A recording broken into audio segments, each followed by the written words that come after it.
Ganyan na lang ba yung gusto mong buhay?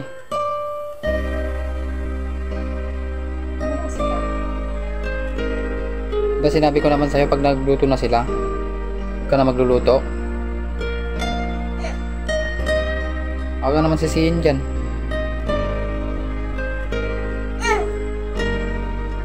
Mag-isip ka naman, sinabihan naman na kita. Tinitiis ko lang lahat ng mga nasasabi sa akin. Kala mo hindi ako napapagod, pagod na rin ako. Totoo lang. Hindi lang sa mga bata, malamang sa malamang, wala na ako dito. Kung hindi ko lang sila inisip. Walang hindi ako nagsasalita, tinitiis ko lang lahat. Pasensya ka na, kung ano yung nasabi ko sa'yo. Alam mo siguro, hindi ako nahirapan na rin ako.